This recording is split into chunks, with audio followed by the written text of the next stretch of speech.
என் அன்பு பிள்ளையே, உனக்கான நன்மைகளை செய்து கொடுப்பதற்காகவே உன் தாயானவள் இன்று உன்னை தேடி வந்திருக்கின்றேன். என் குழந்தையே, இன்று உன் அம்மா உனக்கு ஒரு முக்கியமான பதிவினைத்தான் கொண்டு வந்திருக்கின்றேன்.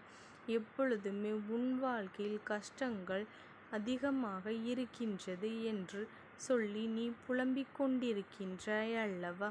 இதுவெல்லாம் உனக்கு நிச்சயமாக மாறப்போகின்றது. நாளை நீ ஒரு நல்ல விஷயத்தை நோக்கி பயணிக்க இருக்கின்றாய் என் குழந்தையே. அதிலே உனக்கு வெற்றி கிடைக்க வேண்டும் என்று நினைத்து இப்பொழுதே உன் மனதிற்குள் அதிகமான பயத்தை நீ வைத்து கொண்டிருக்கின்றாய் என் குழந்தையே. நாளை நீ செய்ய நினைக்கின்ற செயல் உனக்கு வெற்றியை தர வேண்டும் என்றால் அம்மா சொல்கின்ற இந்த ஒரு காரியத்தை மட்டும் நீ செய்ய வேண்டும் என் குழந்தையே. இந்த இலையை உன்னோடு கொண்டு சென்றால் போதும், நிச்சயமாக வெற்றி என்பது உன்னை வந்து சேரும் என் குழந்தையே. உன்னை விட்டு அது வேறு எங்கும் சென்று விடாது. அது மட்டுமல்லாமல் நீ அடைய வேண்டும் என்று நினைப்பதை நிச்சயமாக அடைந்தே தீருவாய் என் குழந்தையே. உனக்கு கிடைக்க வேண்டும் என்று நீ ஆசைப்பட்டு நாளைய தினத்தை ஆரம்பிக்கின்றாயோ, அதை அடையாமல் நீ நிச்சயமாக திரும்ப மாட்டாய்.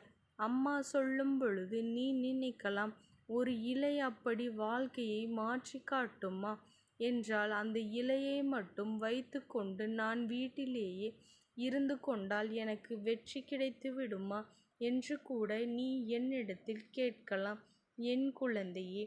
உன்னுடைய முயற்சி தெய்வ நம்பிக்கையும் இருந்தால் மட்டுமே அம்மா சொல்கின்ற விஷயங்கள் எல்லாம் உனக்கு வாழ்க்கையில் பல நன்மைகளை கொடுக்கும். அதனை விட்டு அமைதியாக ஓரிடத்தில் நீ இருந்து விட்டாயேயானால் உனக்கான பலன்களும் நீ செய்ய நினைக்கின்ற விஷயங்களும் உனக்கு ஒரு நாளும் வெற்றியை கொடுக்காது என்பதனை நீ புரிந்து கொள்ள வேண்டும் என் குழந்தையே. பல முயற்சிகளை எல்லாம் பல முயற்சிகள் செய்து நீ வெற்றி பெற்று விடுவோம் என்று மனநிலைக்கு வந்த பிறகு யார் காண்கின்றார்களோ அவர்களுக்காகத்தான் அந்த வெற்றியின் அருமை புரியும். என் குழந்தையின் மனதிற்குள் நல்ல வெறி இருக்கின்றது. நிச்சயமாக அதை அடைந்தே தீர வேண்டும் என்ற திட்டமும் இருக்கின்றது அல்லவா? அதனை நீ அடையாமல் நிச்சயமாக விட்டுவிட்டால் உன் வாழ்க்கையில் நீ இதுவரை செய்தது எல்லாம் வீணாகிவிடும் என்று உனக்கே தெரியும் அல்லவா என் குழந்தையே.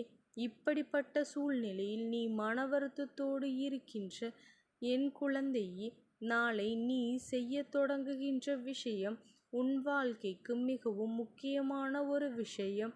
அதை மட்டும் நீ வெற்றி பெற்று விட்டால் உன்னுடைய வாழ்க்கையில் நீ எல்லாவற்றையும் அடைந்தது போல ஒரு சந்தோஷத்தை உணர்ந்து விடுவாய். அப்படியென்றால் அது உனக்கு கிடைப்பதில் எந்த ஒரு மாற்று கருத்தும் இல்லை. அம்மா எனக்கும் பெரிதான பங்கு இருக்கின்றது அல்லவா? அம்மா நான் சொல்கின்ற ஒரு விஷயத்தை நீ செய்து அதனை அடைந்து விட்டால் உன் தாயானவள் எனக்கு நான் அதனை பெற்று கொடுத்தேன் என்ற பெயர் வந்துவிடும் அல்லவா? அந்த நட்பாசையில்தான் இப்பொழுது உனக்கு இதனை சொல்லிக் கொடுத்து கொண்டிருக்கின்றேன் என் குழந்தையே. வெற்றிகள் என்னவோ உன்னுடைய முயற்சிக்குத்தான் கிடைக்கப் போகின்றது. ஆனால் உன்னுடைய அம்மாவின் ஆசீர்வாதங்களையும் நீ உன்னோடு பெற்று வைத்திருக்க வேண்டும் அல்லவா? இதைத்தான் நான் உன்னிடத்திலேயே தெளிவாக சொல்லிக் கொண்டிருக்கின்றேன். நாளைய விடியலில் நீ வெளியே செல்லும் பொழுது கொண்டு செல்ல வேண்டிய இலையையும் அந்த இலையோடு இன்னொரு பொருளையும் சேர்த்து ஒரு காகிதத்தில் மடித்து வைத்தாலும் சரி, கைப்பைக்குள் வைத்தாலும் சரி, அம்மா சொல்லக்கூடிய அந்த பொருளானது உன்னோடு தான் இருக்க வேண்டும். அவ்வளவுதான். அதிலிருந்து வரக்கூடிய அத்தனை சக்திகளும் உன்னோடு இணைந்து இருக்க வேண்டும். நாளை செய்கின்ற எல்லா செயலிலுமே அது உனக்கு மிக பெரிய புத்துணர்ச்சியை கொண்டு வந்து கொடுக்கும் என் குழந்தையே. அது உனக்கு நாளைய வெற்றியை பெற்று கொடுக்கும். உன் கைகளில் பணவரவு அதிகமாகும் என் குழந்தையே. உன் கைகளில் பணவரவு அதிகமாவதோடு மட்டுமல்லாமல் உன் கையிலிருந்து செலவாவதையும் அடுத்தடுத்து நிறுத்தும். நீ பணவிரயத்தைத்தான் இதுவரை அதிகமாக செய்து கொண்டிருக்கின்றாய் அல்லவா என் குழந்தையே? இனிமேல் அது குறையும் என்பதை நீ நாளை கண்கூடாக பார்க்கத்தான் போகின்றாய். உன்னுடைய வருமானமும் அதிகரிக்கத்தான் போகின்றது. உன்னிடத்தில் பணத்தை வசியம் செய்யக்கூடிய ஒரு பொருளையும் சொல்லப் போகின்றேன். அந்த பொருளுக்கு நீ நினைத்த காரியத்தை நினைத்ததுபடியே நடத்தி கொடுக்கக்கூடிய அத்தனை சக்திகளும் இருக்கின்றது என் குழந்தையே. இன்று நீ தெரிந்து கொள்ள வேண்டும் என் குழந்தையே. நாளைய விடியலில் நீ எடுத்து செல்ல வேண்டிய அந்த இலை துளசி இலை என் குழந்தையே. இந்த துளசி இலையோடு நீ சேர்த்து வைக்க வேண்டிய இன்னொரு பொருள் பச்சை கற்பூரம் என்பதனை மறந்து விடாதே. இவைகள் இரண்டுமே எவ்வளவு சக்தி வாய்ந்த பொருட்கள் என்று உனக்கு தெரியும் அல்லவா? இது எவ்வளவு மகத்துவம் வாய்ந்தது என்பதனை நீ தனித்தனியாக அறிந்திருப்பாய் அல்லவா? அதிலும் 2 பொருட்களையும் சேர்த்து வைக்கும் பொழுது அது உனக்கு அதிக பலன்கள் கிடைக்கும். பொதுவாக துளசி இலைக்கு சக்தி அதிகம். அதனோடு பச்சை கற்பூரத்தை சேர்த்து வைக்கும் பொழுது ஒரு சாதாரண சக்தியை நீ மாபெரும் சக்தியாக மாற்றப் போகின்றாய் என்பதனை நீ மறந்து விடாதே என் குழந்தையே. அப்படியானால் அது உனக்கு எத்தனை மிகப்பெரிய பலன்களை எல்லாம் கொடுக்கும் என்பதனை நீ புரிந்து கொள்ள வேண்டும்.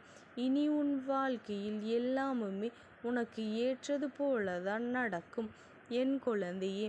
அதிலும் சில நேரங்களில் எல்லாம் உன்னால் எந்த ஒரு விஷயத்தையும் முழுவதுமாக செய்ய முடியாமல் தடுமாற்றம் வருகின்றது அல்லவா? அப்படிப்பட்ட தடுமாற்றம் வரும் பொழுது இதனை உன்னோடு வைத்திருந்தால் உன்னுடைய மனதிற்கு இதிலிருந்து வருகின்ற வாசனை ஒரு மிகப்பெரிய புத்துணர்ச்சியை கொடுக்கும் என் குழந்தையே. முதலில் இந்த துளசி இலையை நீ செடியிலிருந்து பறிக்கும் பொழுது உன்னுடைய நகம் படாமல் பறிக்க வேண்டும். அதை ஒன்றுதான் நீ கவனத்தில் வைத்து கொள்ள வேண்டும். துளசி இலையிலிருந்து வருகின்ற வாசனையும் பச்சை கற்பூரத்திலிருந்து வருகின்ற வாசனையும் உனக்கு உன்னுடைய மனதிற்கும் புத்துணர்ச்சியை ஏற்படுத்தும் என் குழந்தையே. அது மட்டுமல்ல, பெரிய அமைதியையும் கொடுக்கும் என்பதனை நீ மறந்து விடாதே. உனக்கு குழப்பம் ஏற்படும் பொழுதெல்லாம் ஒரு நல்ல தெளிவினை கொடுக்கும். உன்னிடத்தில் சொல்வதை கொண்டு வந்து சேர்க்கும். செல்வத்தை கொண்டு வந்து சேர்ப்பதற்கான வசியத்தை உருவாக்கி கொடுக்கும் என்பதை மறந்து விடாதே. முயற்சி வெற்றி பெறும் என்ற நேரத்தில் உனக்கு மிகப்பெரிய உந்து சக்தியை கொடுக்கும். நீ நம்பிக்கையோடு செய்கின்ற எந்த ஒரு விஷயமும் உன் வாழ்க்கையில் உனக்கு பலன்கள் கொடுக்காமல் செல்லாது. உன்னுடைய மனதில் நீ தூக்கம் வராமல் இருக்கும் போது ஒரு உணர்வு ஏற்படுகிறது என்றால், இந்த நேரத்தில் இரவு நேரங்களில் மனதிற்கு அதிகப்படியான குழப்பங்கள் வருகின்றது என்றால், உறக்கம் என்பதே எனக்கு வரவில்லை என்று நினைப்பேயானால், இந்த துளசி இலையை எடுத்து உன்னுடைய தலையணைக்கு அருகில் வைத்துக்கொள். அது போதும் என் குழந்தையை. துளசி இலையிலிருந்து வரக்கூடிய வாசம் உன் மனதிற்கு மிகப்பெரிய அமைதியையும் நிம்மதியை கொடுக்கும். உனக்கான நல்ல உறக்கத்தையும் உன்னிடத்தில் கொண்டு வந்து சேர்க்கும் என்பதனை நீ மறந்து விடாதே என் குழந்தையே. நீ செய்ய நினைக்கின்ற விஷயங்கள் எல்லாம் இனி உனக்கு மிகப்பெரிய வெற்றியை கொடுக்கப் போகின்றது. இதில் நீ உறுதியாக இருக்க வேண்டும். அது மட்டுமல்ல, முதலில் உன்னை நீ முழுமையாக நம்ப வேண்டும். உனக்கு வெற்றி கிடைக்கும் என்று நீ நம்பிக்கையோடு ஒரு காரியத்தை செய். எப்பொழுதுமே தொடங்குவாயே ஆனால் அது மிகப்பெரிய வெற்றியை வந்தடையும் என்பதில் எந்த ஒரு மாற்று கருத்தும் இல்லை என் குழந்தையே. நீ எதை நினைத்தும் கவலைப்படாதே. இந்த தாயானவளினுடைய அன்பும் ஆசீர்வாதங்களும் உனக்கு என்றைக்கும் முழுமையாக கிடைத்து கொண்டே இருக்கும். ஓம் சக்தி போற்றி. ஓம் ஆதிபராசக்தி போற்றி போற்றி.